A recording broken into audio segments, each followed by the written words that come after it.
Silver and gold are taking a bloodbath right now. Today we want to break into a little bit more about what's happening in the market.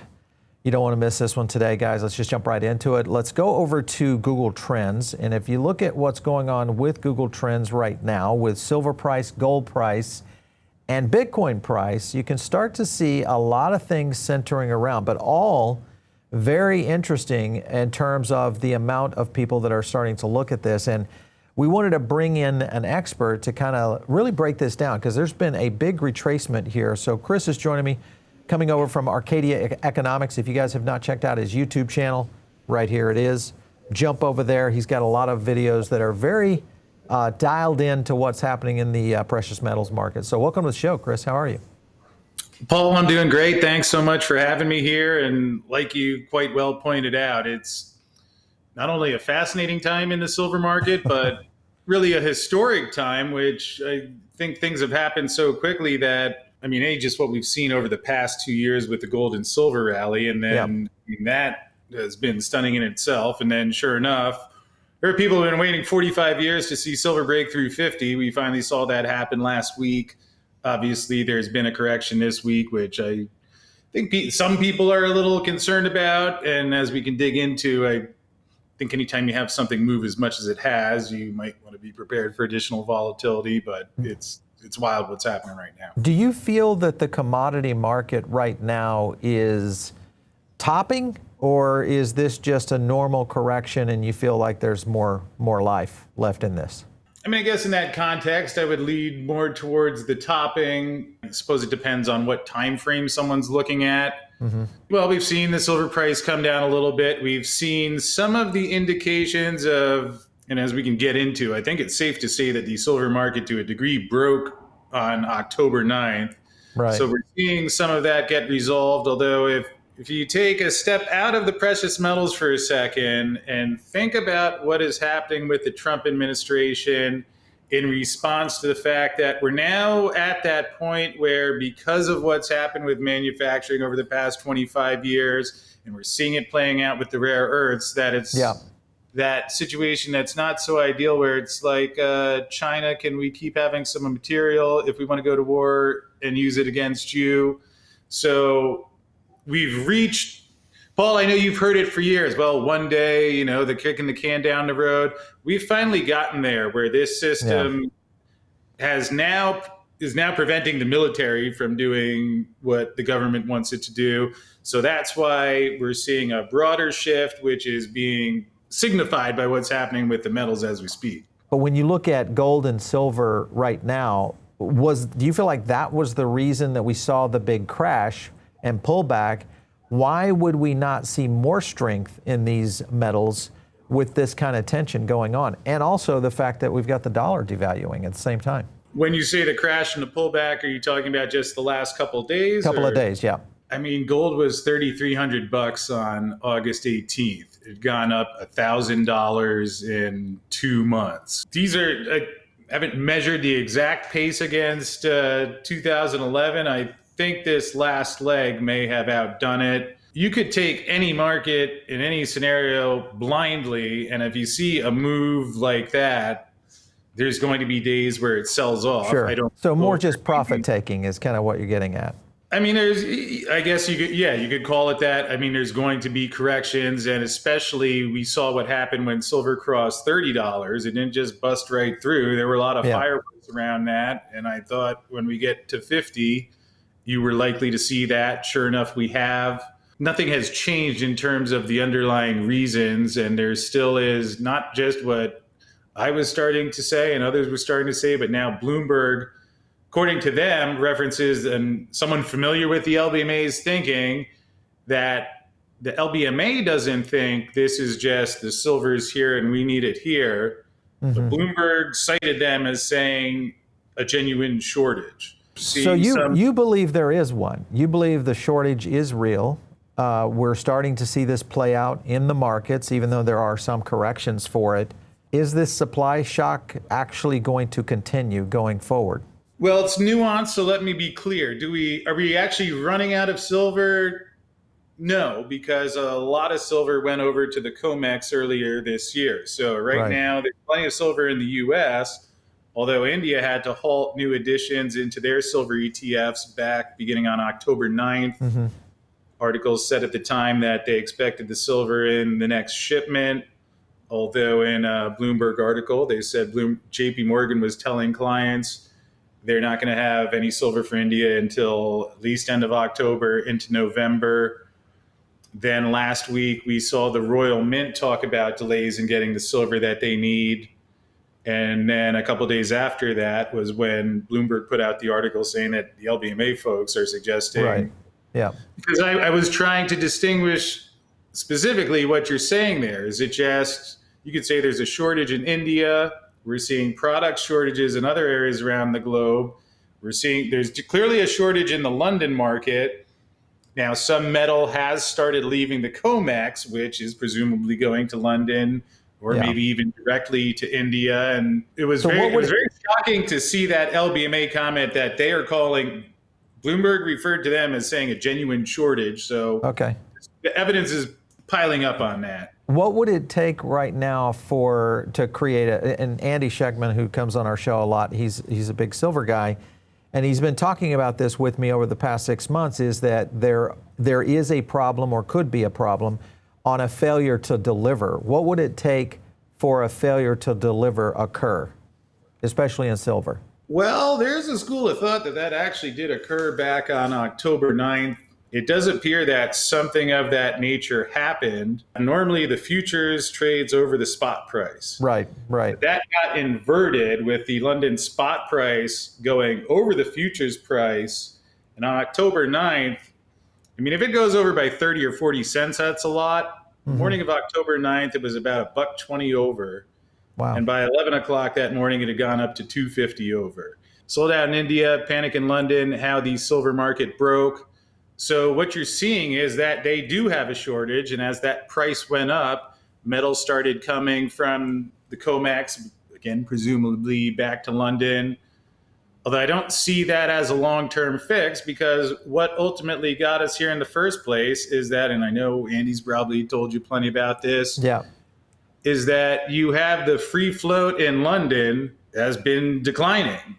And now we've had banks writing about it. I've been talking about it. Other people have been speaking of it. And we finally hit the danger zone where the amount of silver to underpin the physical market is too low. So right now we're going to see where else it comes from. But that still will not address the longer term issue if we keep running deficits and growing amidst growing industrial demand. It appears that a lot of the countries are also trying to lock it in, as well as some of these exchanges that are trying to sell it. And then you've got the situation with the ETFs that also play into this. You would think that silver would still be on maybe just a short correction and a track back up. Do you feel like we have hit the bottom on silver just yesterday, or do you think that it has a shot to go back to $40? I think you're in an environment where people should not be surprised by extreme moves in other directions. Okay. Because as we've learned over the past couple of years, decades for some, there is what's happening in the physical market, and there's also what's happening as priced by the COMEX futures. Right. And despite the times of what we think would be logical and how they should be correlated, you have a lot, especially now, you've had mainstream money piling in now. Yeah. So that is really started over the past 2 months, the commodities and the stocks. So you have a lot of people that know very little about anything we just said here that are pushing money back and forth, similar to how we saw silver go to $12 when COVID broke out. And then a couple months later, finally broke through 20, was at $29 a couple weeks later. I would suggest we're in an environment where it would be wise to be prepared for big swings. Do I think it's possible the price of silver is lower than it is today 5 or 10 years from now? I think that's pretty unlikely. But in terms of saying that the bottom is in or it can't go lower, I'm not saying that it necessarily will, but you have a lot of hot money flowing around there, and I would suggest not to be surprised by the types of moves that we saw this past Friday and yesterday, because you are going to see that.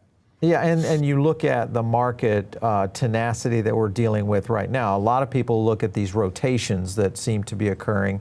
Some people said gold, Some analysts are saying we're seeing gold rotation, people coming out of gold into Bitcoin. Some saying we're coming out of digital assets and into precious metals. There's a lot of money on the sidelines as well as into some of these critical assets that are starting to move around, to your point. One thing I want to kind of clarify, because a lot of people are trying to figure out how do you get silver, and in many cases they might just go out and buy, SLV or another alternative. What would be the best way if you're not looking to, say, take physical delivery for silver? What would you say is the best? If you just wanted price exposure for price exposure on silver. I mean, in that case, I think SLV is fine to use it for that. If you're concerned about how does this unravel when the debt loads are actually addressed, and certainly I think silver is more appropriate for that. But if you think you want to put a trade on because silver is going to go up $1 tomorrow, I mean, you don't want to do that with physical silver because you're going to be paying commissions and you're going to eat that up. So shorter term stuff, SLV, or it's also AGQ, which is a levered one. I probably shouldn't have said that because it's not appropriate for most people, but the ETF okay for a short term move, but I think physical has its rightful place for what most people are trying to capture who are likely watching this. Chris, do you think we're going to see more bleeding of gold into Bitcoin, if in fact that is what is happening? Because it's kind of, you could go either way right now because gold and Bitcoin are both down this week. What's your thought on that? Oh, I mean, I guess that's possible with the way a lot of stuff is algo programmed right now. Yes, there's an overlap, although I find the Bitcoin and precious metals markets, they often tend to do their own thing as well. Yeah. And as you well know, there's also a lot of people who are one or the other. I don't know that it has to be that way. And I see people getting all angry and riled up fighting about it, yet slightly different profile between the two. So would not think that that's going to necessarily be driving gold further. We had an expert on the show yesterday, and this was a company called Denario. They are a tokenized silver, and they basically hold that against a token that goes against physical backed silver, which is industrial grade. Kind of an interesting scenario there with Denario. But the point I wanted to bring up is I asked him what he thought silver's top could be, and he felt like we could see triple digits on silver. What's your opinion? I think that certainly could happen. I mean, if you have a break and an overt shortage where you have manufacturers that can't get what they need to use, probably the comp I look to, I don't know if you have a cocoa chart handy there, but they finally ran into those supply issues and been trading around I think it was like $2,000 a contract for the last 2 decades, and then it shot up to 9,000 or 10,000. Also, we saw in the nickel market briefly a few years back what happens when someone gets caught offside with a short position. So, I mean, 100's a big price. So can it get there? Yes. See, we've gotten to the point where there's an issue in LBMA. Does it get resolved? Does it get resolved for how long? But, metal's going back there. But if we're a month from now, and that issue's gotten worse and people are starting to realize that there's a shortage and a scramble, I think that, or if you finally have the Treasury get to the point where they just run into a problem they can't get out of, I think you kind of need something like that before you're going to see triple digits. Triple digits. Okay. All right. So there's a couple of things that are happening in the gold market. This has mostly been looked at in terms of tokenized commodities. We track this one pretty heavily. Obviously, Tether Gold, Paxos holding in there, but you can kind of see the growth that we've seen in a very short period of time of assets rolling into XAUT, Paxos Gold. But yet we have not seen this in silver. Obviously, there's not a tokenized silver available, at least that we know of, outside of these, very obscure ones like what we saw with the DSC token we were talking about yesterday.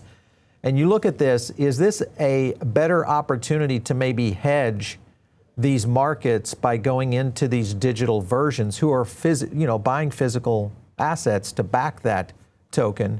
Is that a better hedge going in versus just going in and buying physical and trying to take delivery? For gold and silver, one of the advantages that you can have is that if it is designed correctly and you want to actually send someone $100 worth of gold to another part of the globe, Yeah. that's what I think could be useful. And I think we'll see more of that. There's certainly some of those out there now. Of course, in today's environment, like with any investment or any company, you want to be careful because certainly we've Yeah, seen sure. scams, and when money is flowing into a market, especially like is happening in gold and silver now, I imagine we'll continue to see them. So I would just be very careful with the research, and unless you can't hold it or you're going to need to be sending it, at least think of physical Yeah. as a first step. Yeah, I understand. And I hear it so much from a lot of the silver guys is that they really push the physical attribution of precious metals in general. When you look at the benefits of where gold and silver kind of play, especially when you throw Bitcoin into the crowd, because this seems to be the discussion right now, is Bitcoin, silver, gold, those are the discussions that investors are looking at in terms of alternatives. Could silver benefit from gold actually losing to Bitcoin? So if gold starts to slide, Bitcoin starts to move, do you think we could see a rotation into silver? I would think if you have a significant downfall in the gold price, silver would probably most likely to match that on the Okay, whole. so it'd follow along. All right, interesting. Last question I have for you is silver price prediction. Do you have an end of year? I know yours is a much longer time horizon around the silver market, but if you were looking at this by end of year, is it anywhere you're kind of pointing to on the silver chart? Oh, let's see. If we're in October 22nd now, I'll pick my end of year unofficial target of, let's say, 58, with the possibility that you could find out we have another flare up with what's happening at the LBMA. And depending what happens there, again, that is the type of thing that could leave you with a triple digit silver price if what Bloomberg is quoting an LBMA person is saying is accurate and turns out to be the case. And I will add to that I have heard that, especially even not just retail or bullion dealers, but on the banking side, that people are legitimately concerned about what is happening in silver. So I do think this is a significant situation, and if you get a real, not like, well, some metal's coming over, but if you get Yeah. to that point where it's not there, then you have a much bigger price than 58. All right, well, you're talking about a 20% correction that would have to occur if that in fact did happen. And I'm just looking at this, flowing through mid-November. But if you stretch that out into end of year, if we do see, activities around that, that would be a pretty significant move on silver in general. And we have not seen, this has been a metal that has had a lot of sideways, even though it's been coming up slightly since all the way back in March, after that dip back in March of 2023, trading what at that time was around $20. So the asset itself has more than doubled in just a very short period of time. So maybe this is maybe this is finally a cycle in which the raw materials are at a critical breaking point, to your, kind of to what you're alluding to. And if that does happen, this could be a big one for sure. Do you feel like silver could be the breakout trade versus gold if you were going precious metals? Go with silver versus gold in terms of an investment? I think having a mix is good, although if I had to say over the next big move, if I only had one, I think that would be silver right now, because All the right. big difference is that the gold isn't used industrially, and we have this Okay. issue where silver Yeah. is. Now, Chris, we have to be clear, is you're a silver guy though, right? I mean, I Or are guess you you more could call me a silver guy, although I have updated that and used to have only silver. And then in the last couple of years, with thinking that if we do have to go to some sort of revaluation, there are a couple of reasons all why I right. think it's a lot more likely it'd be gold than gold and silver. But with that said, I think the supply issue is a problem right now. So supply issue on silver, if you want to hedge against that. Gold is more of a valuation reposition where we're seeing the weakness to the dollar versus gold. A lot more countries now starting to seek out gold in terms of a reserve asset, upgraded to tier 1. Obviously, a lot of those kind of benefits really play into this. So, man, this is getting kind of crazy. I'm going to be very closely watching this. We've just started recently, I'd say in the last year, trying to cover what's happening. We met Andy Scheckman, who's kind of educated us a little bit of where this market is going. So it's been fun learning more about silver and gold as terms of an asset. We'll definitely get you back in on the show soon, okay? Thanks for coming in. I appreciate it. I appreciate that, Paul. Thanks so much for having me. Great talking with you. You bet. All right, guys, make sure and jump into the Diamond Circle. It's a place where you guys can get additional content from us. All you have to do, of course, is click the link down below and follow me out there on X, @Paul Barron. We'll catch you next time right here on The Paul Barron Show.